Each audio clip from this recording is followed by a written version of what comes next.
mobilized 300 Illinois National Guard military troops and hundreds of National Guard members from Texas, and he has ordered them to activate for duty in Illinois. I have called upon Governor Abbott to immediately withdraw his support for this decision and refuse to allow Texas National Guard members to be used in this way. Let me be clear. Donald Trump is using our service members as political props and as pawns in his illegal effort to militarize our nation's cities. I want to thank Attorney General Kwame Raoul and his staff, along with my general counsel, Ann Spillane, and our excellent governor's office legal team for working tirelessly for weeks now to prepare federal lawsuits in anticipation of this unconstitutional invasion of Illinois by the federal government. For weeks now, Donald Trump, Kristi Noem, and Gregory Bovino have brought their militarized CBP and ICE agents to the streets of Chicago to cause violence and chaos in this city. They need to stop inciting our city's residents. Since the beginning of this invasion, families have been snatched up off the streets or removed from their homes, zip-tied and detained for hours, including especially U.S. citizens and legal residents of our state. And in the words of CBP Chief Patrol Agent Greg Bovino, they're being chosen by how they look. Peaceful protesters have been hit with tear gas and shot with rubber bullets. Journalists simply reporting the facts on the ground have been targeted and arrested. U.S. citizens, including children, have been traumatized and detained. This escalation of violence is targeted and intentional and premeditated. The Trump administration is following a playbook: cause chaos, create fear and confusion, make it seem like peaceful protesters are a mob by firing gas pellets and tear gas canisters at them. Why? To create the pretext for invoking the Insurrection Act so that he can send military troops to our city. He wants to justify and normalize the presence of armed soldiers under his direct command. I want to take you through the steps that he's taken to follow the playbook and show how it is playing out real time here in Illinois. When I first heard reports of Trump's plan to send armed military troops into our streets, more than 100 elected officials, business leaders, clergy, law enforcement, educators, and community organizations gathered on August 25th to send an unequivocal message to Donald Trump. We don't want troops on the streets of Chicago. There was never an insurrection or an invasion on the ground that justified the deployment of the military to our American city. We stood out there on a beautiful day at River Point Park to make that point. Donald Trump's deranged depiction of Chicago as a hellhole, a war zone, and the worst and most dangerous city in the world was just complete BS. He clearly has decided to declare war on a great American city that has the lowest homicide rate in 60 years, in a state that has record employment and near record tourism. And he's done it for some unspoken reason. I spent the days and weeks following that out and about in our communities, in Bronzeville, in Austin, in Little Village, Berwyn, South Shore, and others, walking and talking and listening to real Chicagoans and local business owners, something Donald Trump, Greg Bovino, Tom Homan, and Kristi Noem have never bothered to do. No insurrections, no invasions. The folks in the neighborhoods do not want armed troops marching in their streets. When it comes to public safety, they want civilian law enforcement when they need them, and jobs, and after-school programs for kids in the neighborhoods. They do not want Donald Trump to occupy their communities. Then the Trump invasion began. Since ICE and CBP announced their operations on September 8th, our people have been subjected to violence, intimidation, and harassment. They have struck fear in our communities, including notably fear in the hearts of U.S. citizens. Trump and the thuggery that his agents have brought has actively made us less safe. Less than a week later, on September 12th, ICE shot and killed a man in Franklin Park, a nearby suburb of Chicago. His name was Silverio Villegas Gonzalez. Reports say that he had just dropped his kids off at daycare and was headed to work. Shortly after that incident, ICE issued a statement justifying the killing, saying that the federal agent was seriously injured, sustained multiple injuries, and was dragged a significant distance. Immediately, we were left with more questions than answers. And frankly, the story just didn't add up. I demanded a full accounting into the facts of the situation. The community was rightfully distraught. Even Mexican President Claudia Sheinbaum demanded answers. The facts are coming out, and they are raising even more questions. The Chicago Sun-Times obtained body camera footage from Franklin Park PD. The agent said on camera his injuries were nothing major and that he was dragged a little bit. As a reminder, DHS said that the agent was seriously injured, sustained multiple injuries, and was dragged a significant distance. His children, Silverio's children, have now been left without a father, and they and the public deserve to know the truth. There's been zero accountability or transparency from ICE or the administration. Last week, federal agents dressed in camouflage gear conducted a military-style raid on an apartment building in South Shore, a neighborhood of Chicago. They brought Black Hawk military helicopters and more than 100 agents in full tactical gear. Even though it was supposedly a very dangerous and important mission, they brought dozens of cameras and set them up so that they could film their attack on the building in HD for social media. See for yourself.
So even though they documented the raid, their propaganda video conveniently left out important facts.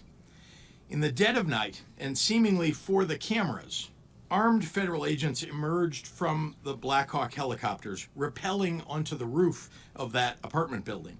According to media reports, the agents ransacked multiple apartments and detained almost everyone in the building, including U.S. citizens and children who had done nothing wrong. Witnesses told reporters that federal officers zip-tied the hands of people, including children and seniors. Some, including U.S. citizens, were detained in the back of vans for hours. Seemingly proud of this shameful treatment of innocent people, they recorded it, and Kristi Noem posted the video, bragging about the operation. Since we sat through that propaganda, I think it's important to hear directly from members of the community who experienced this takeover of the building. Neighbors like Ebony Watson says they ducked for cover as they heard several flashbangs go off. They was terrified. The kids was crying. People was screaming. They looked very distraught. I was out there crying when I seen the little girl come around the corner. Because they was bringing the kids out too. Had them zip tied to each other. That's all I kept asking. Where's the morality? Where's the human? One of them literally laughed. He was standing right here. He said, them kids. Watson says budget trucks and military-style vans were used to separate parents from their children. Other neighbors say. All right, let's move on. No one can hear it, although ABC 7 gets credit They for had it. a big 15-inch chainsaw with a round blade on it, cutting this fence down. We're under siege. We're being invaded by our own military. The FBI did confirm this morning that they did help the U.S. Border Patrol carry out a targeted immigration enforcement operation in this area, and they say they have been supporting these efforts at the direction of the U.S. Attorney General. Imagine being a child awakened in the middle of the night by a Black Hawk helicopter landing on your roof.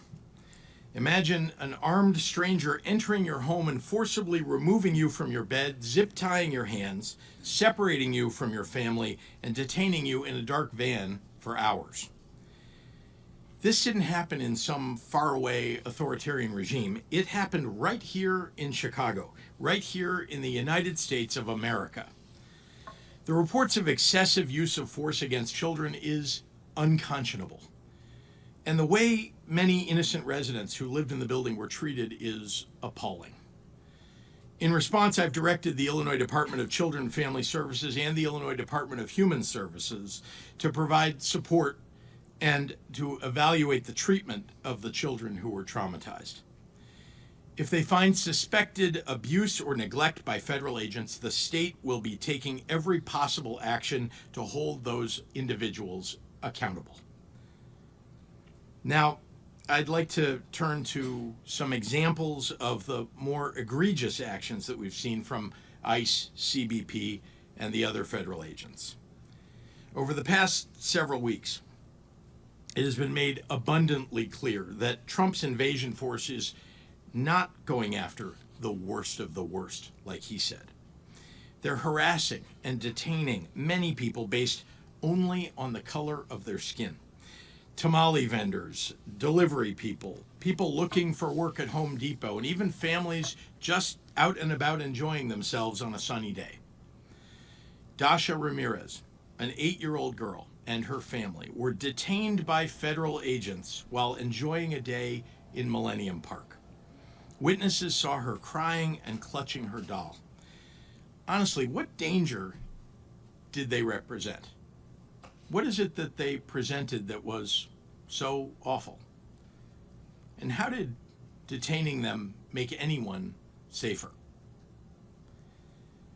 Federal agents have been openly carrying assault rifles downtown, racially profiling people, and based on that, demanding proof of citizenship, and snatching people up in our neighborhoods without a judicial warrant.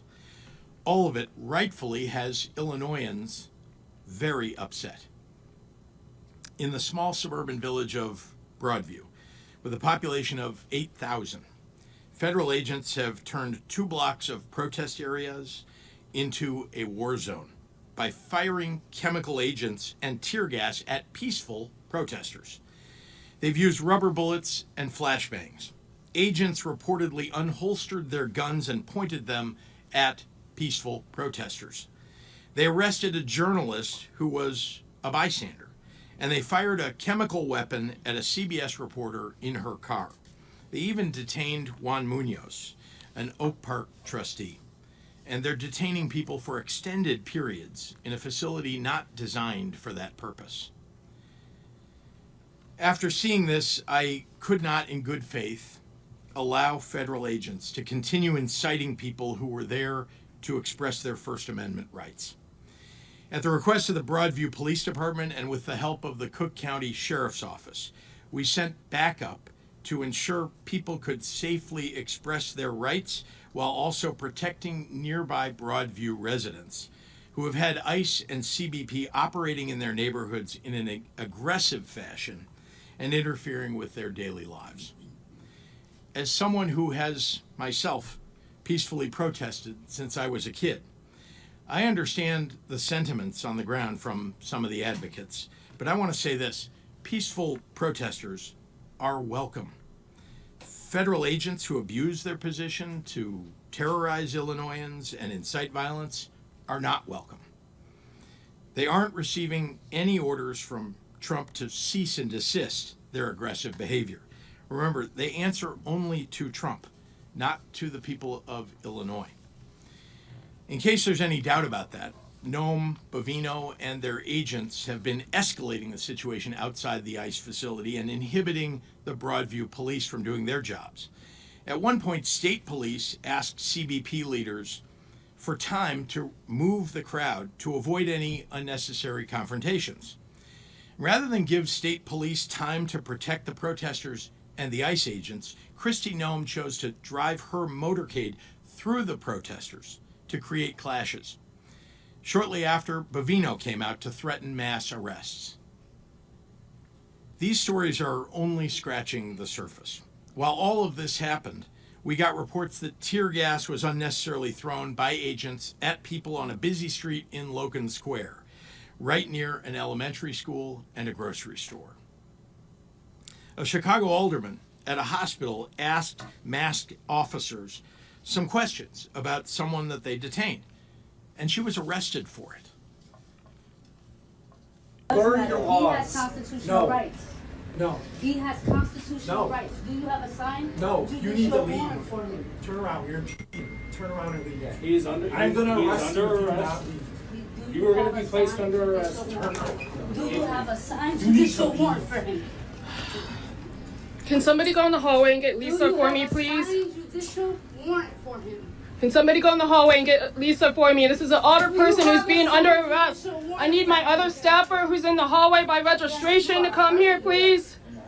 You are hurting. I am asking. I'm not. Can somebody get my staffer, please? This is a hospital. Do you have a signed judicial warrant for him? I am asking. I am asking. I did not touch you. We told you to leave. I did not You're touch impeding. you. Now you're I under did not arrest for touch you. impeding. I did Thank not you. touch you. Where- I asked you if you had a Is Lisa signed still out there? judicial warrant for him. It is very simple. It is very simple. That man has constitutional rights. I did not touch you. This is a public space. I am not trespassing. I am asking you. Do you have a signed judicial warrant? I am asking. Do you have a signed judicial warrant for him? It is a question, sir. Ma'am, You are we do an not need- agent. we do You are not a federal need- agent. We do not need a You are a warrant for federal somebody agent. I under am an arrest. elected official, and I am asking. Do you have What a elected signed official? judicial warrant? I'm the alderman of this Can you board. keep recording? am I need a elected. call. If arresting an elected official for peacefully asking questions isn't a demonstration of authoritarianism, then what is? I refuse to let Donald Trump, Kristi Noem, and Gregory Bovino continue on this march toward autocracy. Their plan all along has been to cause chaos, and then they can use that chaos to consolidate Donald Trump's power. They think they can fool us all into thinking that the way to get out of this crisis that they created is to give them free rein. Well, that plan will only work if we let it. The state of Illinois is going to use every lever at our disposal to resist this power grab and get Noam's thugs the hell out of Chicago. I'm not afraid. I am not afraid, and I won't back down. Now, before I turn the podium over, the court here has given U.S. Department of Justice 2 days to respond in writing to the state's TRO motion. They have to respond by midnight Wednesday night, and the next hearing will be on Thursday. And with that, I'd like to pass it over to our terrific Attorney General, Kwame Raoul.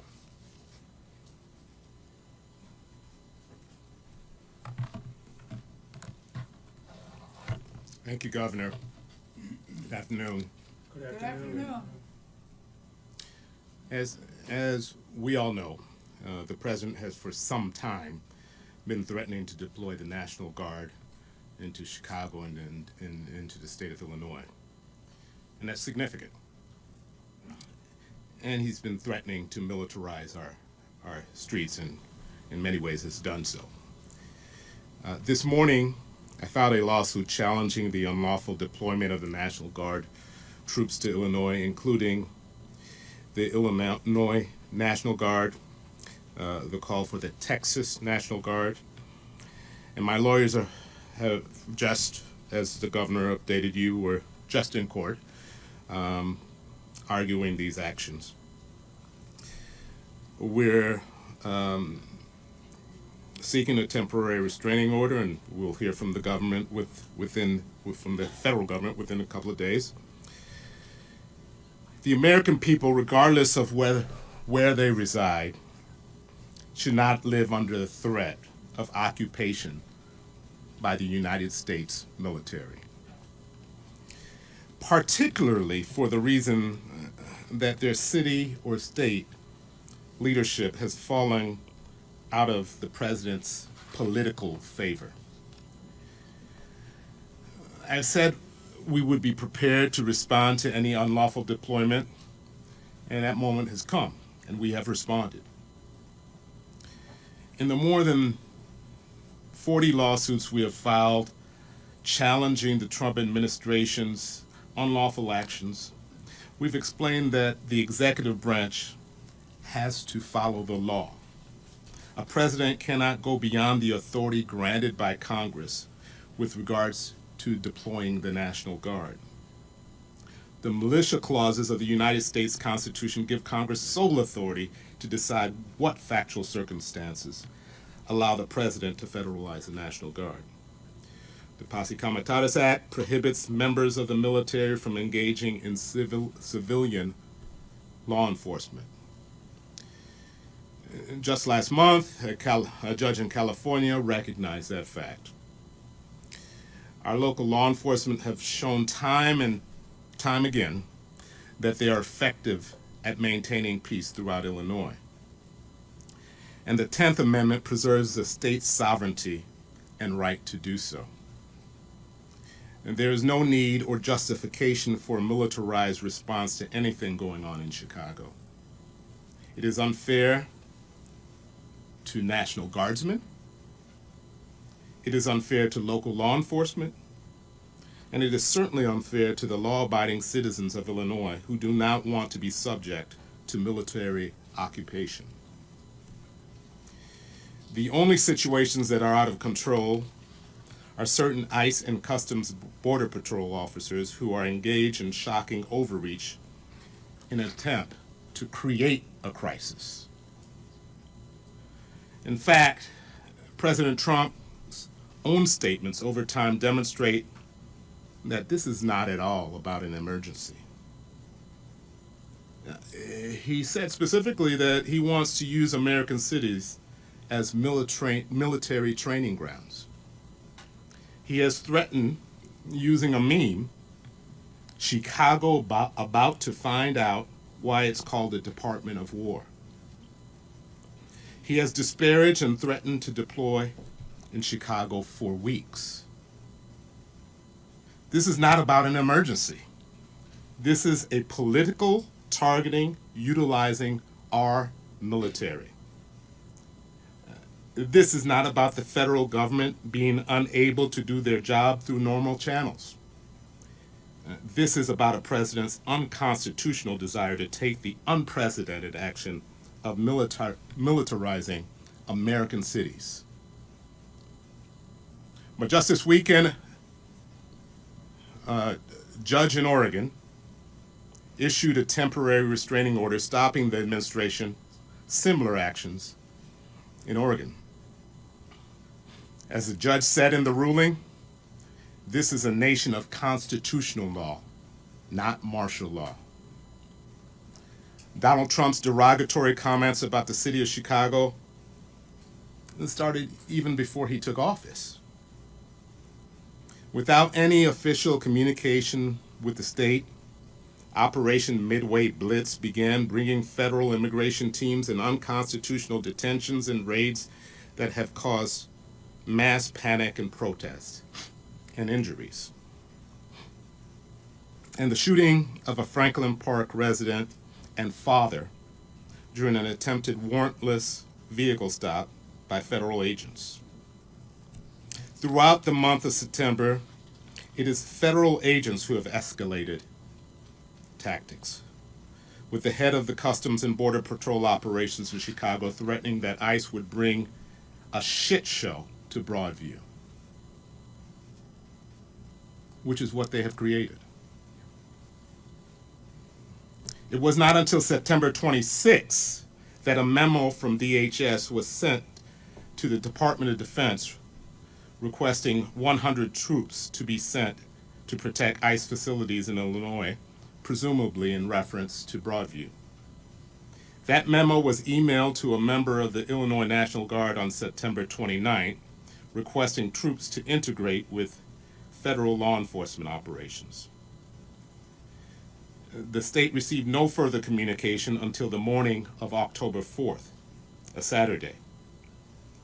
At that time, Adjutant General Rodney Boyd received a call from the U.S. military asking him to start the process of calling up 300 members of the Illinois National Guard. It was followed by a memo stating that the President has directed the mobilization of at least 300 members of the Illinois National Guard to protect the federal personnel, functions, and property in Illinois, with no further specifics. The memo explicitly stated that if the state did not agree to the request within 2 hours, the Secretary of the Department of Defense would federalize and deploy as many National Guard troops as he wants. Because there is no public safety need or other emergency requiring the National Guard intervention, Illinois again declined to voluntarily call up troops that we don't need or want. Saturday night, General Boyd received a memo purporting to call the Illinois National Guard into federal service under Section 12406 of the U.S. Code, even over the objection of the governor. The stated reason for the order is to protect ICE and other U.S. government personnel and federal property. They provided no information about threat assessments or planned operations that were referenced in the memo. I'm here to say that the President's actions are illegal. The President has failed to establish that any of the legal prerequisites exist for his efforts to mobilize the National Guard's troops here. No president can flout the Constitution. I said we will not hesitate to fight any unlawful deployment, and I want to make sure to make clear that our prayer for relief includes borrowing the threatened deployment of the National Guard from the state of Texas or anywhere else. Last night, we became aware of an undated memo from Secretary Hexas to Adjutant General of Texas, federalizing the Texas National Guard for service in Illinois, Oregon, and other locations. Deployment of the military to Illinois is unlawful and unconstitutional, no matter where these forces come from. I want to lift up the hardworking lawyers in the Attorney General's office who worked at all times of the night and the wee morning. We were communicating at ungodly hours to put together this complaint. As we speak, the team is just coming from arguing for a temporary restraining order. These same lawyers and others on my staff, as well as on the governor's staff and the city corporation council staff, toiled over the past year responding to numerous threats, and our lawyers have, as you know, filed over 40 lawsuits. These lawyers are the true American heroes. Collectively, we will continue to fight on behalf of the citizens of Illinois and the American people at large. With that, I'd like to pass it on to our mayor.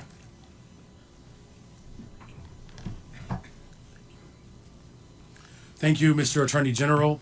Thank you to the governor. Good afternoon, everyone. Good afternoon. I'm grateful for all of the elected leaders that are here, our congressional delegation, as well as our Cook County Board President, which you'll hear from shortly. Today I stand with all of our elected officials and community leaders in denouncing President Trump's declared war on Chicago and Illinois. I'm proud the city of Chicago is joining the state of Illinois in our lawsuit against the Trump administration's unlawful deployment of the National Guard in our city and in our state. I've promised that the city of Chicago will do everything in our power to protect the constitutional rights of all Chicagoans. This lawsuit is the latest demonstration of our commitment. Let me be absolutely clear. The president is not sending military troops to Chicago to keep us safe. We know this because Trump has a history of targeting Chicago. He issued a series of executive orders attempting to defund so-called sanctuary jurisdictions and sue the city over our welcoming city ordinance. A federal judge recently dismissed that lawsuit, and the courts have prevented the Trump administration from restricting the city's funding based on our local laws. Now that the president has lost those cases, he is changing tactics to send in the Guard. He has stated his intentions outright to use our neighborhoods as training grounds for our military.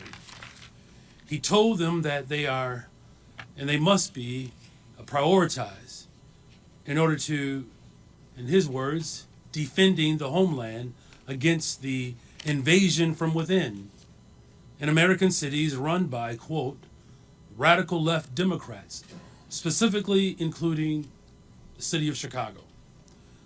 The only radical is a president trying to deploy National Guard from across the country into our city.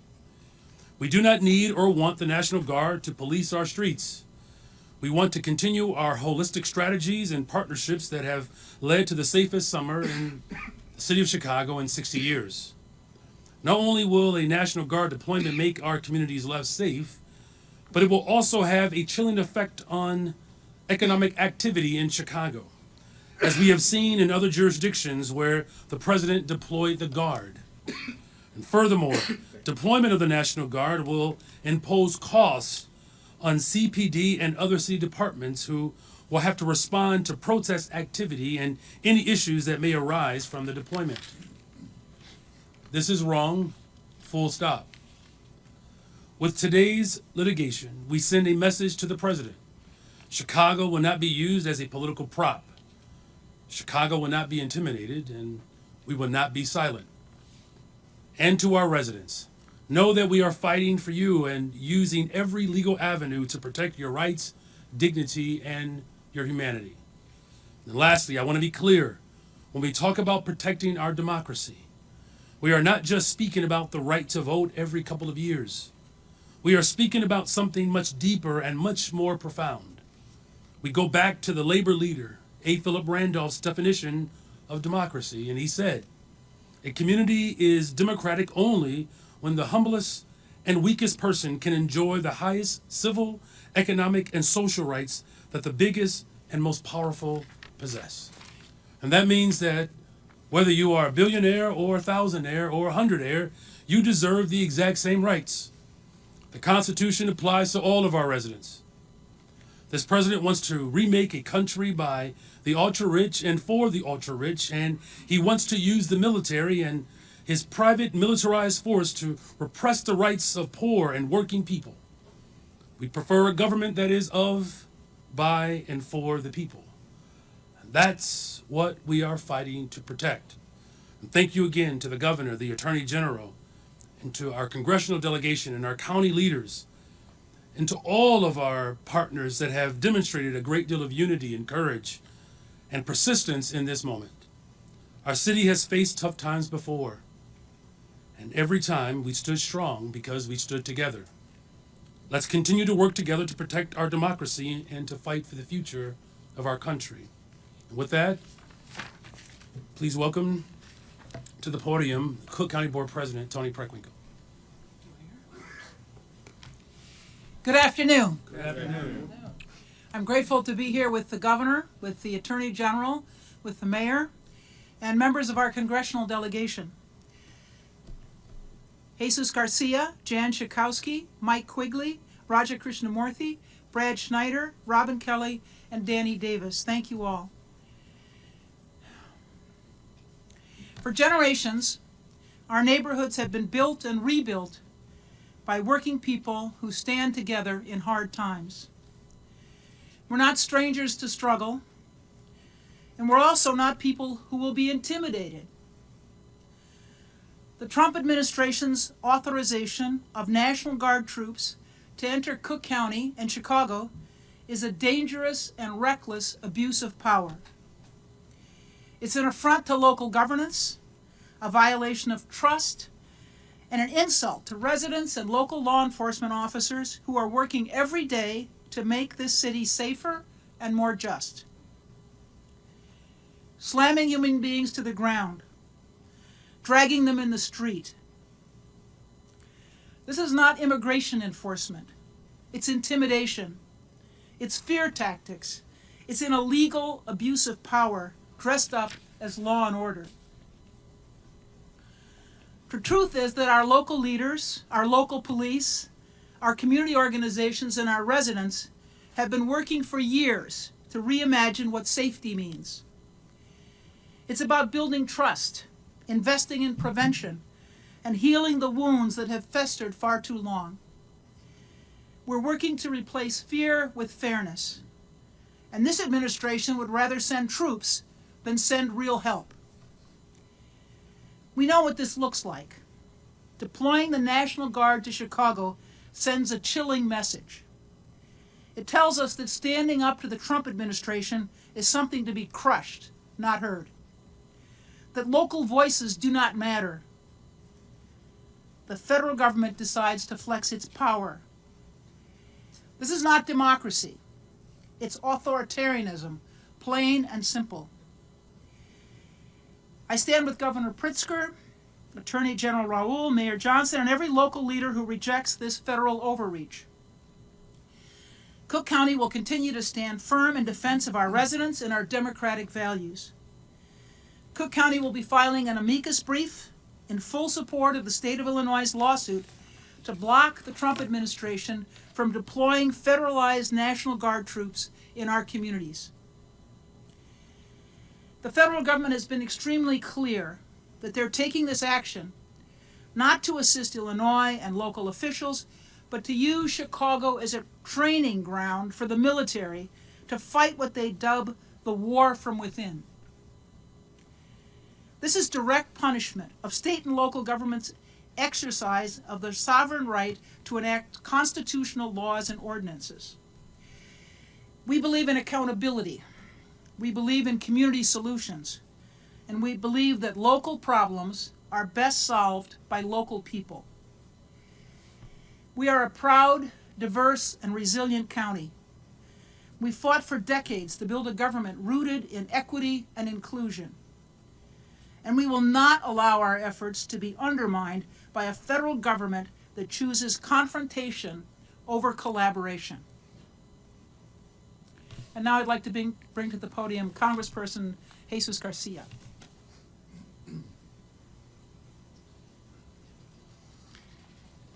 Thank you to all the leaders of Illinois and Chicagoland, Cook County, that are assembled here, demonstrating once again that Chicago and Illinois are places with strong shoulders, and that we will shoulder any injustice and we will tackle any injustice that comes our way as we live this very dangerous moment in our history. The President of the United States has turned the power of government against its own people.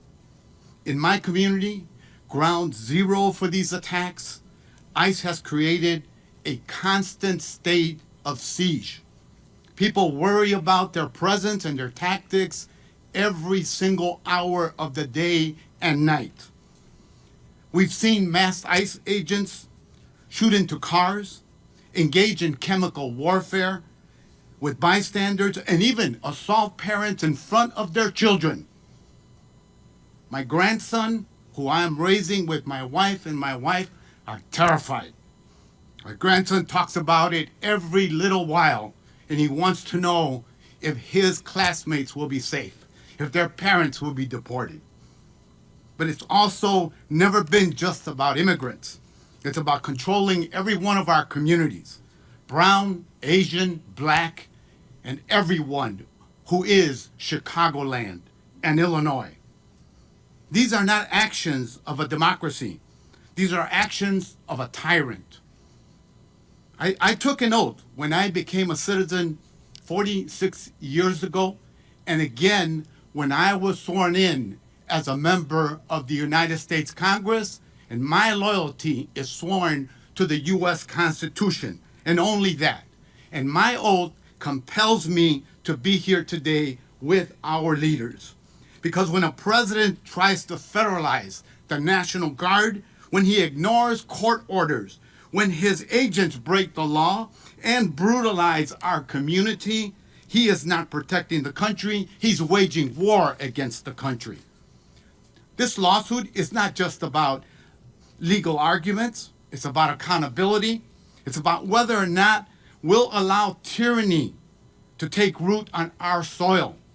Donald Trump is pushing the boundaries and daring to believe that the courts, the law, the Constitution no longer matter. We cannot stand for that.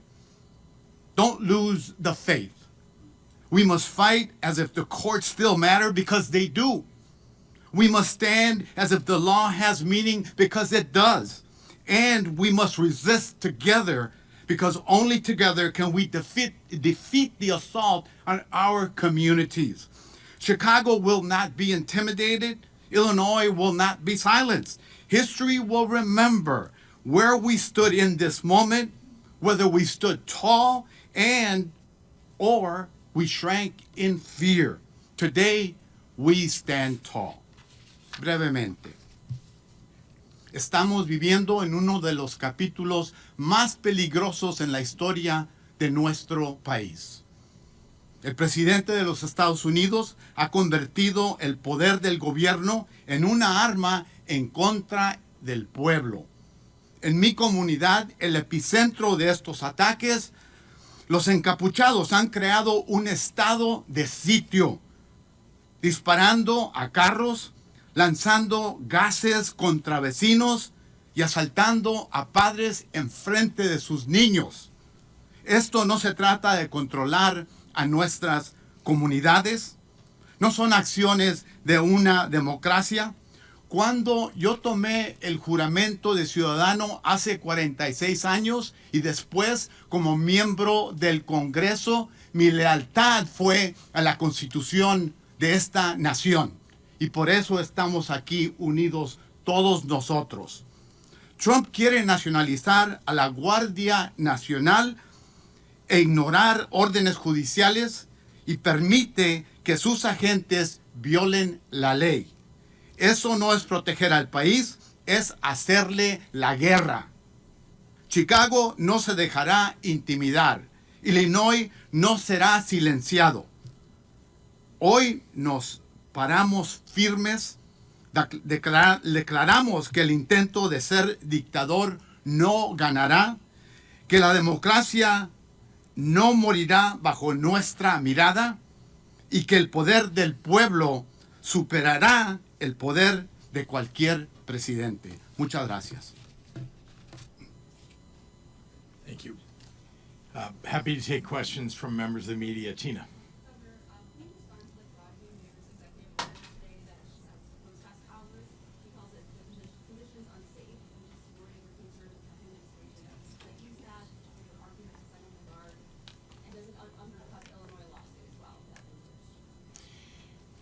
Obviously, this was issued by a mayor who's got the ability to issue executive orders.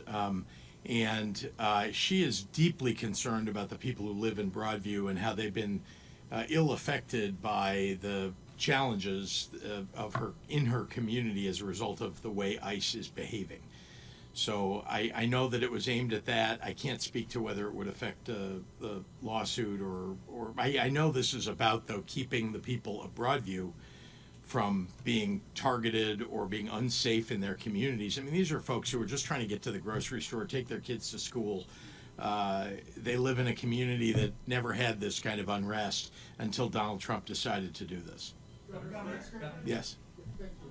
This gentleman here, or sorry, Olivia, and I'll get the gentleman next to you.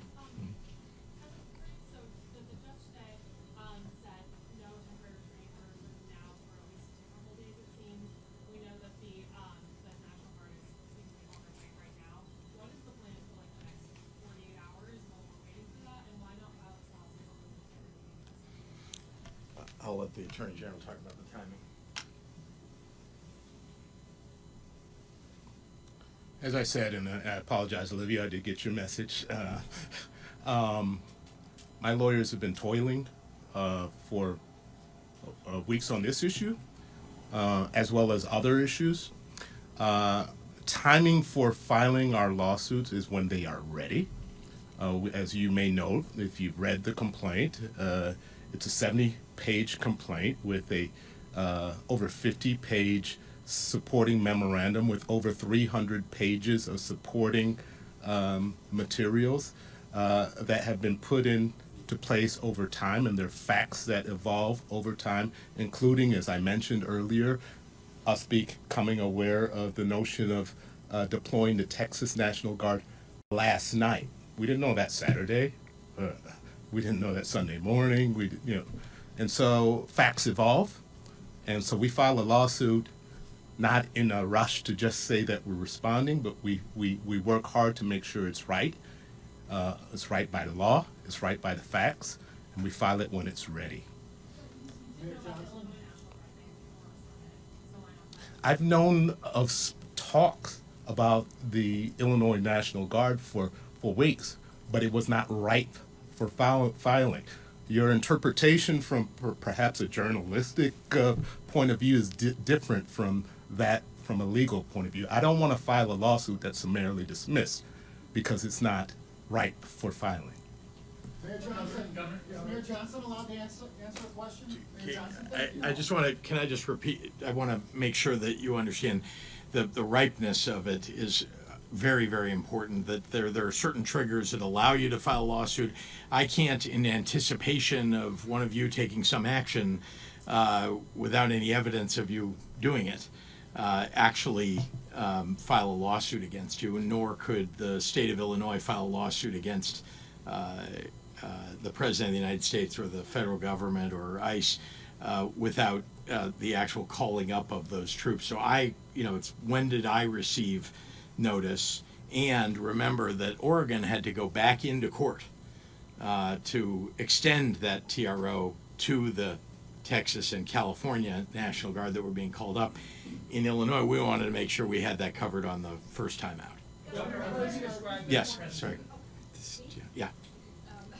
So you obviously ISP has been out there. Do you expect that ISP presence will continue? Do you expect, if the National Guard does go to Broadview, does begin assisting ICE, that local law enforcement will pull back further? What do you see the role of local law enforcement if the National Guard? The role of local law enforcement to protect the people who are protesting and their First Amendment rights, the people of Broadview that we've been called up by the Broadview police. So that's their role, is to back up local police and make sure that the people in that area are kept safe. That doesn't change because there are federalized Illinois National Guard. They're under the orders of the President of the United States, and the Illinois State Police is under the control of the state government and of me. Jacob. Excuse me for 1 second, sir. I've heard you describe today the presence of the federal law enforcement here as illegal and unconstitutional. You have said it's a pretext for the invocation of the Insurrection Act. You have said you will use all authorities at your disposal as the governor of the state to push back on this. And I just heard you talk about your control of the state police here. Beyond legal challenges, what does that push back against the potential invocation of the Insurrection Act look like? Would you order the state police to arrest or detain federal officials or stand in the way of federal law? No, we follow the law in Illinois. We follow the law. Unlike Donald Trump, we follow the law. We have made sure that, again, under state law, that we've provided funding for programs so that people know their rights, so that they can protect themselves. That's first and foremost.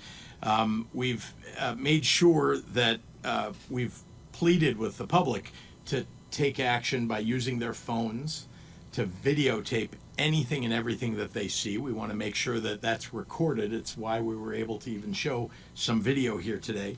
And again, beyond going to court, we have encouraged people to shop at small businesses, to help out your neighbors. We provided support for those children who've been traumatized and for their families by those attacks.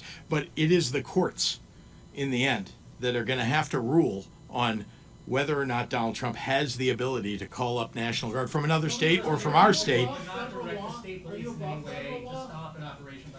The job of our state police, the mission that they've been given, is to keep the people who are in Broadview and who are protesting safe from ICE, who have been firing gas pellets at people when they've been peacefully protesting. Does it mean to keep them safe? Does it mean to physically stop ICE agents from doing those types of activities? Again, we follow the law. There are federal agents following what their orders are. We have our state police following my orders and the orders of the director of the state police. Shia.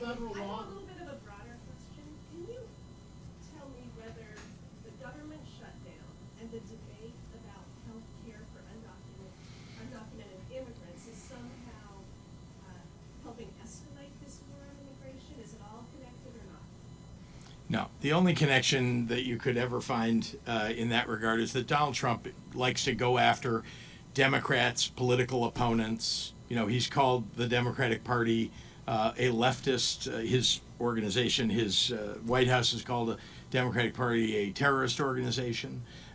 He is attacking anybody that's opposed to him. So that's the only connection I can find. Otherwise, the reality is that he's just going after everybody that he views as standing in his way of imposing his authoritarian rule. Is your rhetoric causing Taman.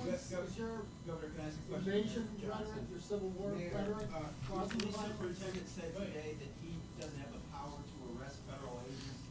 So how can you enforce your executive order from this morning? The executive orders are about ensuring that we are protecting the people of Chicago and defending our democracy.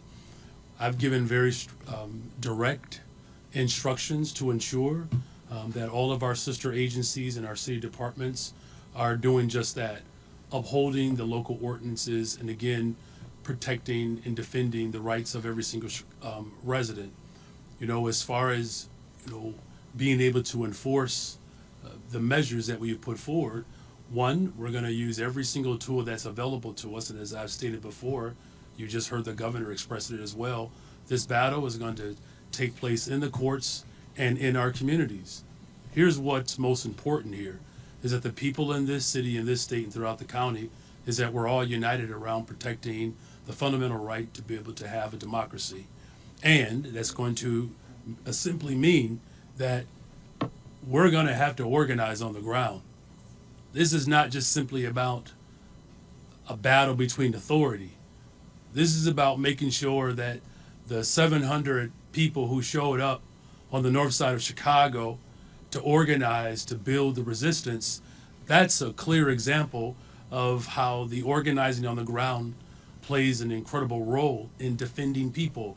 It's going to take everything: litigation, executive orders, legislation, and I believe most importantly, the people of this city and county, the state, and throughout the country pushing back against tyranny. Thank you there. Is calling for a civil war causing violence? Is your civil war language and calling? Federal officers assault journalists and residents for just yelling at officers for exercising their First Amendment right. How do you expect to maintain law and order and protect citizens who are actively exercising that First Amendment right to simply stop their Yeah, let me be clear. Every instance that you're talking about is something that was incited by a federal agent. Everything you're talking about. So just to remind everybody, this is the pretext. They are creating an environment in which they're inciting people to do something more than just peacefully protest. When you're firing at people who are doing nothing more than yelling their First Amendment rights, right, saying what they believe, or holding signs, that's inciting people. So we're trying to make sure that we're standing between ICE officials, CBP, let's not forget them, officials, and the peaceful protesters, so that ICE and CBP are not firing at them, and that we're doing our best to protect them. That's what we can do. Now, we will record everything. We are trying to record as many things as we can, make sure there is video and testimony to what these federal agents are doing. And the federal government, normally, there are inspectors general, there are investigators that will investigate a circumstance of a federal agent breaking the law. If that doesn't take place, and we have evidence to back up if they do, but we are doing those, and again, I gave you the example of DCFS and the Department of Human Services doing their job to look at those records and to talk to the people who've been affected. There are also private attorneys, I want to add, who are going after this, because there is also private right of action for people. So in addition to the work that the Attorney General is doing, there are organizations like the ACLU who are filing lawsuits against the folks at CBP and ICE. I just want to say one other thing about CBP, because I don't think people are paying attention to this fact. CBP is only allowed to operate within a certain number of miles of the border.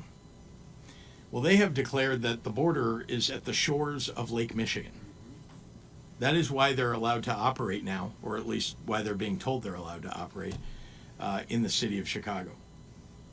That doesn't seem right to me. The border, as far as I know, first of all, if you go all the way across Lake Michigan, you'll find a border, but also, you know, more than 1,000 miles away from here is the border on the south of the state of the United States. Rose.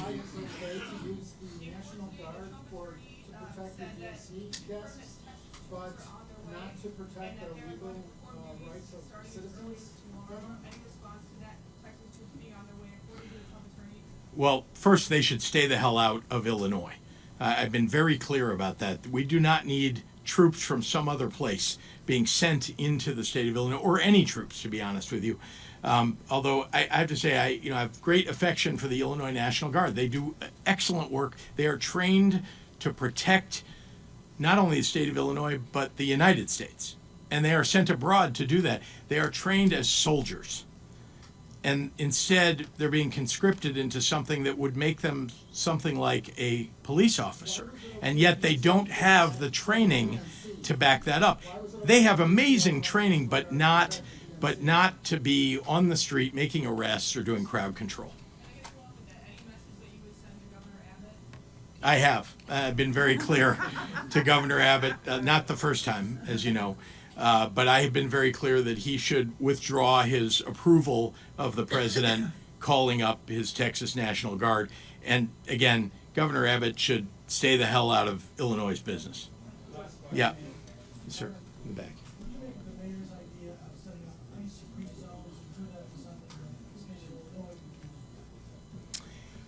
I haven't looked at it, to be honest with you, and what I know is that we want to be able to protect the people of the state of Illinois, and all of the efforts, whether it's by mayors or by the governor, are really aimed at exactly that. So, thank you all very much.